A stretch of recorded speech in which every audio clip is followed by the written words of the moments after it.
Hola, hola, ¿qué tal? ¿Cómo están? Bueno, el día de hoy les voy a hacer un pequeño video con la clase de isomería. Acuérdense que ya se las compartí y en este sentido el video solamente intenta explicar algunas cosas que podrían quedar no tan claras en la misma presentación. Entonces, los contenidos son isomería estructural de esqueleto, posición y grupo funcional, isomería óptica, concepto de quiralidad, plano de simetría, centro estereogénico y enantiomérico, proyección de Fischer y tridimensional, configuración absoluta R y S, uso de las reglas de secuencias Kant, Ingold y Prelog, moléculas con dos o más centros estereogénicos, diastereoisómeros y mesómeros, propiedades física y química, luz polarizada y actividad óptica, mezcla racémica, aplicaciones, principalmente relevancia biológica de la quiralidad, isomería geométrica en alquenos, cis-trans, ZE y nuevamente revisión de las reglas ZIP y finalmente conformación. Entonces, nosotros podemos clasificar los isómeros en dos grandes grupos. Los primeros son los isómeros estructurales, que la principal característica que tienen es que se diferencian cómo los átomos están unidos entre ellos. ¿Ya? Contienen la misma cantidad de átomos y tipos de átomos. Y por otro lado encontramos los estereoisómeros, en donde encontramos dos especies de estereoisómeros. Los primeros son isómeros geométricos, donde encontramos los isómeros cis-trans y ZE, que ZE es una ampliación de cis-trans, y por el otro lado encontramos los isómeros con centro asimétrico, ¿ya? Nuevamente los isómeros están conectados de la misma manera, pero tienen una pequeña diferencia que tiene que ver con propiedades físicas, ¿ok? La isomería estructural, encontramos tres tipos de isomería estructural. La primera que encontramos es la de esqueleto, en donde, tal como pueden ver ustedes, todas las estructuras que aparecen en el archivo, ahí habilita el puntero, todas tienen 5 átomos de carbono y, si no me equivoco, 2 átomos de hidrógeno. Sí, 2 átomos de hidrógeno. Y si ustedes ven, lo único que ha cambiado es cómo están orientados o distribuidos en el espacio los átomos. ¿Ya? Son todos carbono y hidrógeno, pero todos tienen 5 átomos de carbono y 2 átomos de hidrógeno. En la deposición, lo que vemos acá es un cambio en los grupos funcionales, en la posición del grupo funcional, y ustedes pueden observar, por ejemplo, que en el primer alcohol, que si no me equivoco es un pentanol, a ver, 1, 2, 3, 4, 5, es un pentanol, el alcohol se encuentra en la posición 1.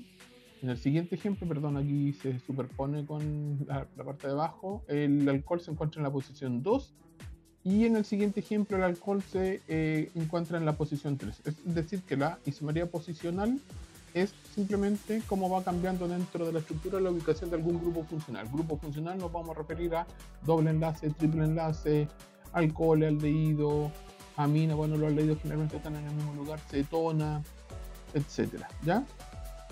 Y la defunción o isomería de grupo funcional es donde ya la conectividad de los átomos es la misma, o sea, todos tienen la misma cantidad de átomos, mejor dicho, pero la conectividad de los átomos da pie a otro tipo de función, ¿sí? Por ejemplo, aquí tenemos un C6H12 que es un ciclohexano, mientras que acá lo que tenemos es un hexeno, y en ambos la cantidad de átomos es de 6H12. Entonces podemos ver que aquí tenemos un ciclo, que sería la función ciclo, y aquí tenemos que la función es un alqueno. Bueno, rápidamente pasamos a la isomería cis-trans, que es la isomería que sigue de la estereoisómero, y en este caso la podemos ver de dos tipos. El primer tipo generalmente se ve con respecto a un corte horizontal del doble enlace, que es el que ustedes ven acá. Aquí lo podemos ver. Aquí, déjenme escribir. Entonces, lo que nosotros vemos generalmente es que usamos este plano para dividir nuestra molécula. ¿Y qué es lo que encontramos? Encontramos una situación bien particular. Cuando el grupo prioritario, en este caso, que es cualquier grupo mayor que el hidrógeno, está del mismo lado del doble enlace, nosotros vamos a decir que es cis. Cuando el grupo prioritario está atravesado de alguna manera, está de lados opuestos del doble enlace, vamos a llamar trans. Donde también podemos observar esta isomería a través de los bordes de un compuesto cíclico. En este caso lo que tenemos es un ciclo hexeno, perdón, ciclohexano. Y aquí no hay un doble enlace, simplemente son enlaces sencillos, pero podemos ver, por ejemplo, que con respecto a este punto, y a este punto, y este es nuestro plano, este de aquí, este que estoy aquí mostrando, vemos que los grupos metilos se encuentran ambos del mismo lado, lo que es cis. Ahora, si seguimos esta línea, que es como el frente, el borde de la molécula, en el siguiente caso vemos que los grupos más importantes, que son los metilos, están del lado opuesto de este como plano que se genera aquí, que yo he dibujado, este que se ve aquí. Y ahora la molécula tiene isomería trans. Por lo tanto, ¿qué es lo que podemos decir de los isómeros cis y trans? Bueno, se relacionan con compuestos distintos que se pueden aislar, es decir, poseen la misma fórmula química y el mismo esqueleto de carbono, pero difieren en la disposición espacial de los átomos, ¿ya? Aquí hay algunos ejercicios para que ustedes los puedan revisar. Yo eso los voy a saltar rápidamente. Yo también dije al comienzo de la presentación que había otro tipo, una expansión de alguna manera de la isomería cis y trans, porque la isomería cis y trans funciona principalmente cuando tenemos dos grupos diferentes. Por ejemplo, no me puedo retroceder porque la presentación no me deja, como estaba grabando ese video, no me deja retroceder. Y cuando habían 3 o 4 grupos distintos alrededor de un doble enlace, principalmente la isomería cis y trans costaba mucho verla y evolucionó, o mejor dicho, se creó la isomería EZ. Y la EZ sigue de alguna manera la misma característica. Cuando están del mismo lado, el isómero que se utiliza es Z, y cuando están del lado opuesto del doble enlace, porque principalmente esta se aplica al queno, la letra que se utiliza es la E, de opuestos. Y aquí aparece un juego que lo pueden revisar ustedes, una regla como para ir acordándose de qué es lo que les interesa. ¿Ok? Bueno, en este caso, para saber cómo nombrar o cómo identificar la prioridad de los grupos, se utilizan las reglas de Kant, Ingold y Prelog, que son 3 las secuencias o 3 las reglas de secuencia. La primera es ordenar o priorizar los átomos en función de su número atómico, es decir, que el átomo más importante va a ser aquel que tenga el mayor número atómico. En el ejemplo, en este ejemplo, vemos que tenemos el cloro en un lado y en la parte de abajo tenemos un metil. Por lo tanto, si nosotros cortamos de forma horizontal el doble enlace, nos queda que el grupo más importante es el cloro en la parte de arriba, y en la otra parte el grupo más importante es un metil. En este caso, entonces, como están opuestos, es E. Aquí nuevamente vemos que tenemos el cloro hacia abajo y el metil hacia abajo, ¿sí? Fíjense bien que aquí da lo mismo porque los dos son metiles, y aquí tengo un metil. Ahora, los dos grupos más importantes están hacia abajo, están del mismo lado, y por lo tanto el isómero es Z. La segunda secuencia dice que cuando tenemos los mismos tipos de átomos y no podemos distinguir, por ejemplo aquí tenemos unida la molécula, debemos seguir con el átomo subsiguiente unido. Por ejemplo, mi molécula terminó en un carbono, aquí, y la otra molécula que yo tengo también tiene un carbono. Resulta que si yo sigo en esta secuencia, esta tiene un átomo de hidrógeno, pero esta tiene un átomo de carbono. Por lo tanto, este grupo es mucho más prioritario que este. Este es un metil, este es un etil. Lo mismo cuando tienen átomos de oxígeno. Por ejemplo, aquí tenemos un alcohol y aquí tenemos un metoxi. Fíjense bien que el oxígeno es el átomo más importante, después viene un hidrógeno, y aquí sería oxígeno, carbono. Como el carbono tiene mayor número atómico que el hidrógeno, este grupo de acá tiene mayor prioridad. Y lo mismo se aplica en los siguientes ejemplos. Y la última regla de secuencia es la más compleja de ver, que es la secuencia 3, que se define cuando ustedes tienen enlaces múltiples, es decir, doble y triple enlace. Por ejemplo, aquí tenemos un enlace carbono-oxígeno. ¿Qué es lo que se hace? Lo que se hace generalmente es multiplicar este enlace o dibujarlo como si fuera un enlace sencillo. Y fíjense bien que aquí tenemos el átomo al que estaban unidos, este carbono, y vemos ahora que tenemos carbono, oxígeno, carbono, me equivoqué, no me perdí. Y aquí está el otro, oxígeno. No sé si se dan cuenta, y aquí se repite el átomo nuevamente. Entonces lo que vemos es que el enlace ahora se ha multiplicado 2 veces, es decir, como si tuviéramos 2 veces un enlace carbono-oxígeno, carbono-oxígeno, ¿ya? Esto es mucho más difícil de ver, que esta cuesta. Así que Si tienen dudas, les puedo adjuntar una imagen que sirve bastante para aquello.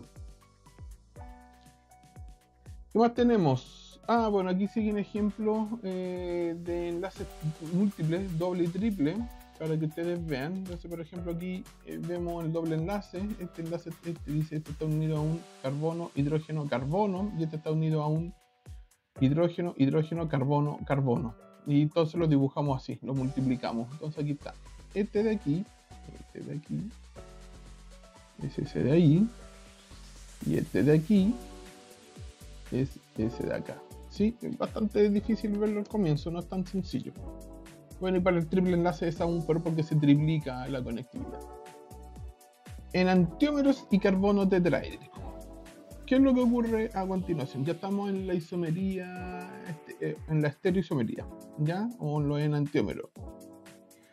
Ocurre que cuando tenemos carbonos con 4 cosas diferentes, no existe un plano de simetría que lo contenga. Partamos por este caso. Fíjense que aquí tenemos un átomo de carbono que tiene un átomo distinto y 3 átomos de hidrógeno. Si yo parto la molécula, me queda que para este lado hay un hidrógeno y para este otro lado también hay un hidrógeno. Por lo tanto, si yo le coloco su imagen en un espejo y la hago superponer, es idéntica. Ya, vamos a la situación de abajo. Tengo 2 átomos distintos. Tengo este carbono que contiene, por un lado lo vamos a cambiar de color, contiene, ahí sí, contiene X y contiene Y. Si yo parto esto y proyecto su imagen, fíjense bien que si ustedes quisieran, si ustedes la superponen a simple vista, la imagen especular no coincide. Entonces, si ustedes la rotan por el eje XH, por este eje, la rotan, si reconstruyen esta imagen de acá, esta. Pero cuando ustedes tienen 4 cosas distintas, aquí tenemos, por ejemplo, mi nuevo átomo, este de acá, y ese carbono tiene un X, un H, un Y y un Z, tiene 4 cosas distintas. Hago su imagen especular y la roto, no coincide. Primero no coincide a simple vista, si ustedes la rotan para tratar de llegar a esta, los átomos quedan en diferentes posiciones, es decir, no es posible superponer el modelo. Ese es un enantiómero, es aquel carbono que está unido a 4 grupos diferentes, ¿ok? Y ese fenómeno se conoce como quiralidad.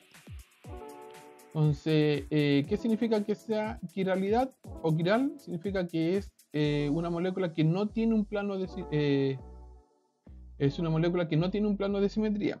¿Ya? Entonces, por ejemplo, aquí está mi mano izquierda y mi mano derecha. Y si ustedes tratan de superponer las imágenes, no coinciden. O sea, yo roto mi mano y si las coloco palma con palma, no coinciden. Y si las roto en algún sentido, tampoco. O sea, la imagen especular no es lo mismo. En el caso de una silla, si usted la coloca enfrente de un espejo, la silla es simétrica. Entonces, su imagen especular siempre es la misma. Bueno, entonces vamos a decir que este carbono es un carbono quiral porque su imagen especular no coincide con la imagen original. ¿Y cuál es el carbono quiral? Aquella especie que tiene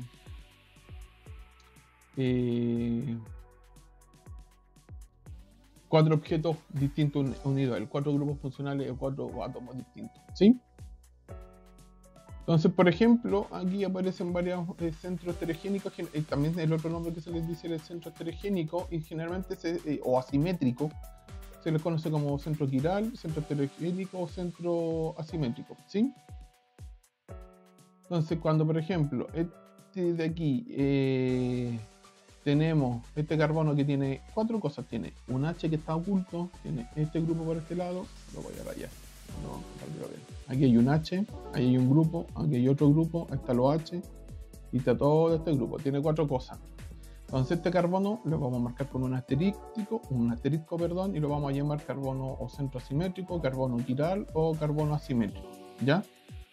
Y aquí tenemos el mismo caso, por ejemplo, este carbono tiene un hidrógeno para atrás que no se ve, tiene este grupo que es un etil, aquí tendría un metil y aquí tiene un bromo, ¿sí? Y así sucesivamente. ¿Ok? Una molécula puede contener más de un grupo, de un carbono quiral. ¿Ya? ¿Qué más tenemos acá?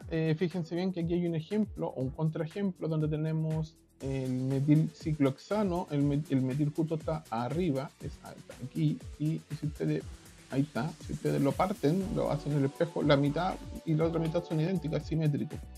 Pero acá si yo le coloco un plano de simetría, ustedes se van a dar cuenta que la imagen especular no va a coincidir con la imagen original, ¿sí? Sigamos. Bueno, aquí hay algún ejemplo para que ustedes puedan revisar. Bueno, cuando tenemos isómeros con centro asimétrico, entonces, o quiral o asimétrico, quiral, y les dije otro nombre. Ya hacen quiral, asimétrico, y bueno, sería, no importa, de un detalle que no interesa. ¿Cuáles son todos los tipos de nombres? Vamos a hablar que existen dos pares de isómeros.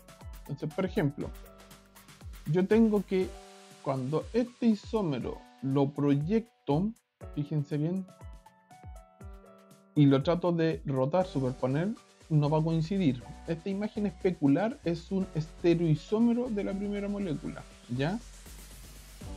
Y de hecho, cuando tenemos que estas imágenes especulares son no superponibles, se van a llamar enantiómeros. Entonces fíjense bien, este es un enantiómero porque su imagen especular no se puede superponer, ¿sí? Esta molécula, por ejemplo, es aguilar porque su imagen especular sí se puede superponer. Ahora, ¿cómo reconocemos o cómo nombramos un carbono quiral? Hay varias formas, pero la principal es la nomenclatura R y S. La nomenclatura R y S es una nomenclatura que utilizan los químicos, no se utiliza por nadie más. Y nuevamente rige lo mismo, el número atómico manda, ¿ya? Aquí en este caso, ¿qué es lo que hacemos? Tomamos el carbono, que es el que tiene las cuatro cosas, y enumeramos por orden atómico. Entonces, por ejemplo, aquí el 4 es el hidrógeno, siempre. El 1 es el OH, porque es un oxígeno. Y aquí tenemos que superponer entre este y este. Resulta que aquí hay un carbono, y el átomo que sigue también es un carbono, y acá es un carbono y el átomo que sigue es un hidrógeno. Por lo tanto, este grupo tiene mayor prioridad que el del carbono 3. Y si ustedes ahora cuentan en la orden de prioridad, fíjense, dice que está comenzando, va en el sentido en contra de las manecillas del reloj. Entonces dice 1, 2, 3, está girando hacia allá. Como está girando en contra de las manecillas del reloj, lo que vamos a usar es la denominación S de sinister. Y si va a favor de las manecillas del reloj, vamos a llamarles R, rectus, ¿ya? Por si acaso. ¿Qué es lo que es importante? Bueno, aquí hay varios ejercicios que en algunos casos, no sé si está por aquí. No, aquí hay ejemplos. Ya. En algunos casos, si el grupo menos prioritario está mirando, saliendo de la pantalla, en ese caso hay que invertir la configuración. Puede ser que se lo explique con un ejemplo más claro. ¿Qué más tenemos? Dice simetría en estructura quiral. Le dice ciertas características estructurales relacionadas con la simetría molecular pueden algunas veces ayudarnos si la molécula es quiral o aquiral. Perdón.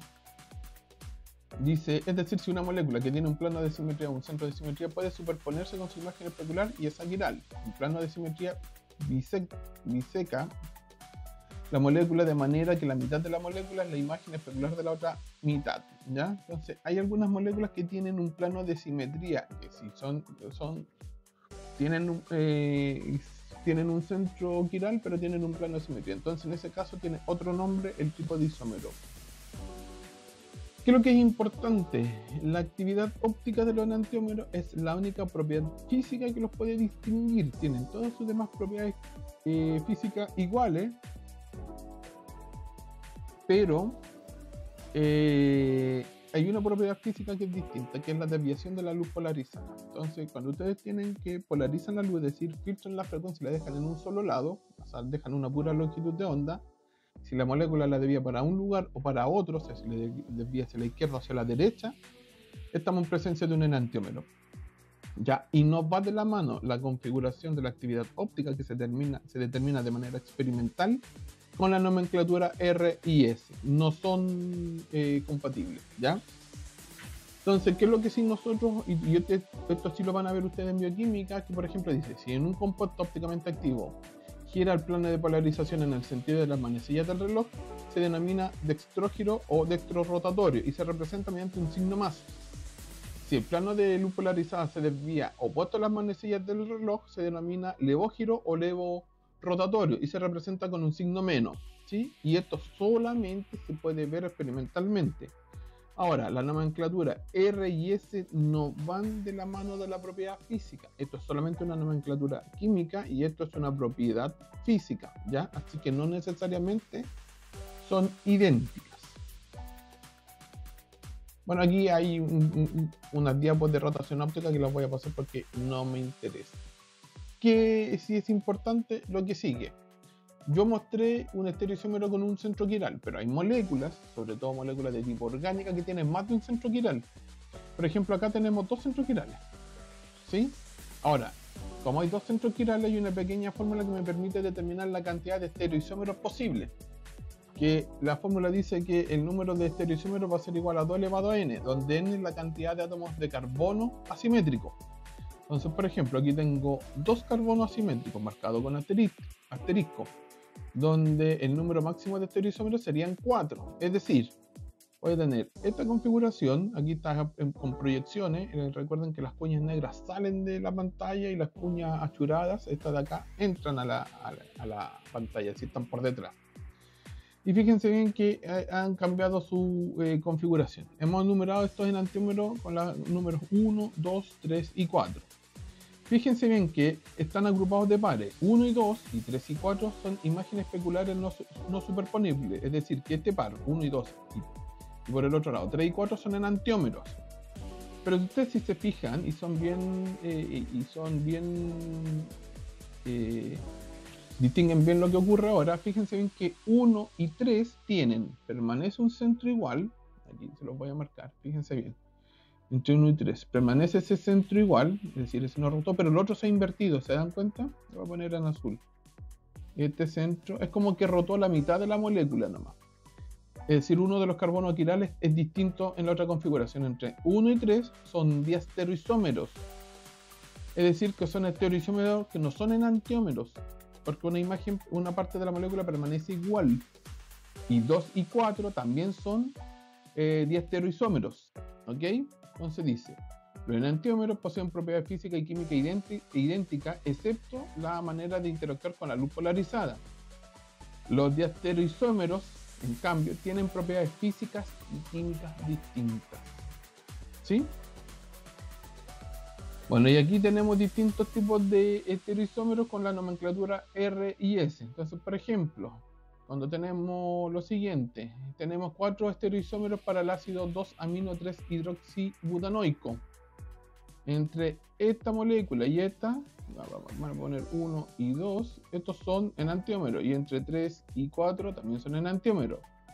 Entonces, fíjense bien, entre 1 y 2, o sea, entre 1 y 2 tenemos que el carbono 2 es R y el carbono 3 también es R. Cuando es enantiómero se invierte totalmente el centro y va a ser 2S, 3S. En el caso de acá tenemos 2R, 3S. ¿Qué es lo que ocurre? 2R, 3S se invierte a 2S y 3R y son enantiómeros. Ahora, fíjense bien las relaciones. Aquí, ¿cuál sería mi diastereoisómero de esto? Que se quede uno de los carbonos igual. Veamos, 2R, aquí está lo mismo, aquí también es 2R, pero fíjense bien que el de abajo, aquí es 3R y este es 3S. 2R y 3S es un diastereoisómero. ¿De quién? ¿O cuáles son los diastereoisómeros? De 2R, 3R, ¿sí? Yo sé que esto es bien confuso, pero traten de seguir lo que se ve aquí. Estos son todos los enantiómeros que yo tengo, es decir, 2R es 1, este es 1, este es 2, este es 3 y este es 4. Su enantiómero es el que está opuesto. 2R3S es 2, este es 2, ¿cierto? 2S3S, 2S3S, su opuesto es 1, ¿cierto? El que está al otro lado. 2R3S, su enantiómero es este 3, este sería 4 y aquí sería 3. Y aquí hay que jugar con las parejas y ahí lo pueden hacer ustedes. Hay una forma de dibujar la molécula, de hacerla un poquito más sencilla, que es la proyección de Fischer, en donde nosotros tomamos este carbono que tiene 4 cosas distintas y ahora lo aplanamos. ¿Qué es lo que hacemos? Mantenemos las líneas que están planas en el eje de la pantalla, es decir, en el plano de la pantalla, y hacemos lo siguiente. La que va hacia afuera ahora, la que va hacia afuera, o la que va hacia atrás, mejor dicho, no hacia afuera, perdón, la que va hacia atrás, la subimos, fíjense bien que la hemos subido de alguna manera, y sale de la pantalla. Entonces, si nosotros reorganizamos esto, lo que hacemos es, finalmente, que I y T están en un plano. La molécula habría que mirarla desde aquí, desde ahí. Ustedes lo que van a ver entonces que W está en un ángulo y I y T están en otro. Y al tener eso, lo que vamos a ver es esta figura. Aquí se ve más claro. Fíjense bien, tenemos el ácido carboxílico y el metil en el plano. Así que este es un eje. Es como si nosotros tuviéramos una línea aquí, ahí. Y es lo que vemos aquí nosotros, ahí. Y la otra línea la tiramos como por detrás. Es que es bien difícil mostrárselo aquí porque no se nota mucho, pero es como que lo tiramos como así, como que los vemos así. Y ahora tenemos en este plano HOH, que es lo que vemos ahí. Y aquí es mucho más fácil ver, pues, este es mi centro asimétrico. Aquí habría que determinar que en el 1, bueno, este sería el 4, este sería el 1, este sería el 2 y este sería el 3. Y aquí pueden calcular mucho más fácil si es R o S. Para eso sirve, ¿ya?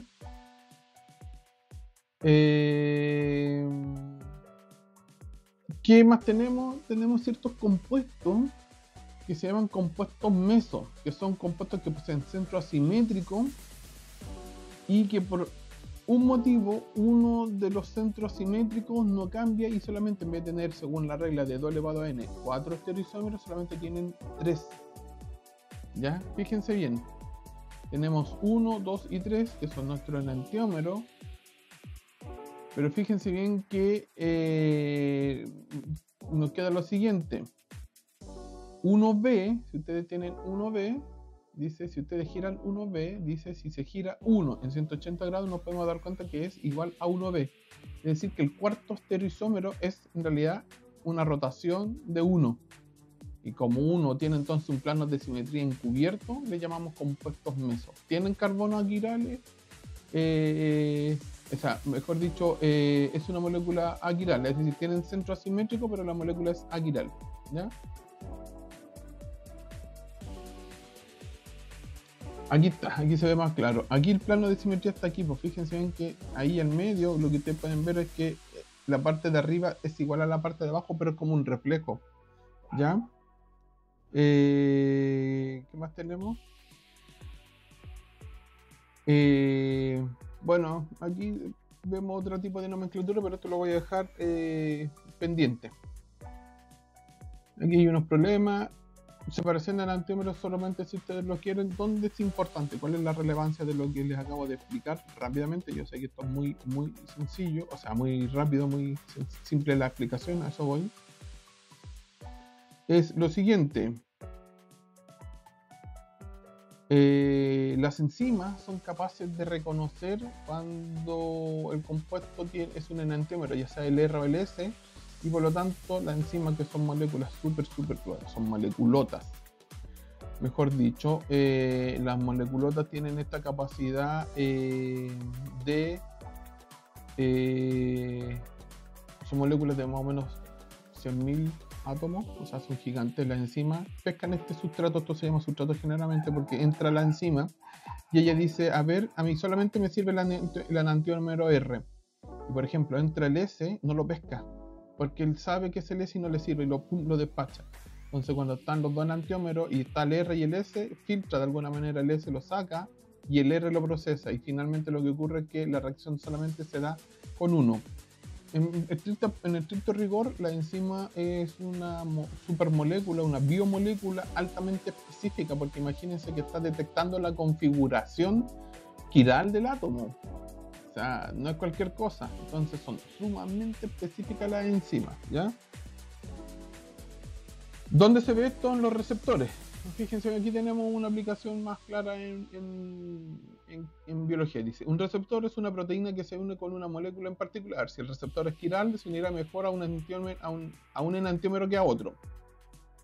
Dice, si la sustancia tiene un centro simétrico, el receptor puede unirse de preferencia con uno de los enantiómeros. Por ejemplo, los receptores ubicados en la parte exterior de la célula nerviosa de la nariz pueden percibir y distinguir los aproximadamente 10.000 olores a los que están expuestos. La R menos carbona, aquí hay un espacio que no debería haber, perdón, se encuentra en el aceite de la hierbabuena, y la S más carbona es el componente principal del aceite de semilla de alcarabea. La razón por la que estos dos enantiómeros tienen tan distintas aromas radica en que cada uno de ellos concuerda con un receptor diferente. Entonces, por ejemplo, la R carbona, la enzima solo trabaja con aquella que es compatible con él, mientras que la S carbona, que trabaja otra enzima, no es compatible con la enzima de la R carbona, porque fíjense bien que aquí está esquematizado con círculo, triángulo y cuadrado, se nota que no es compatible.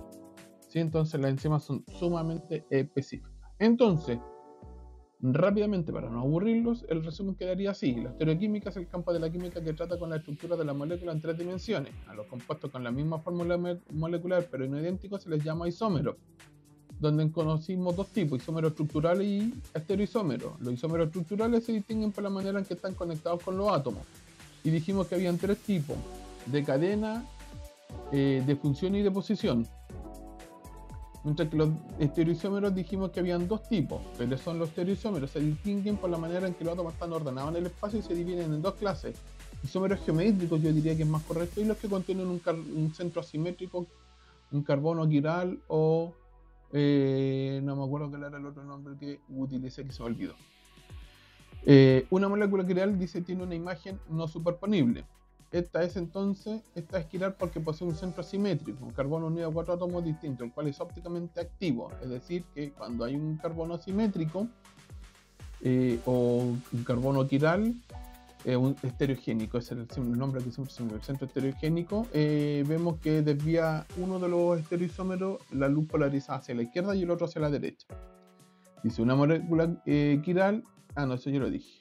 La molécula quiral tiene una imagen especular superponible y no es ópticamente activa, es decir, que una molécula quiral es aquella que no tiene 4 grupos distintos.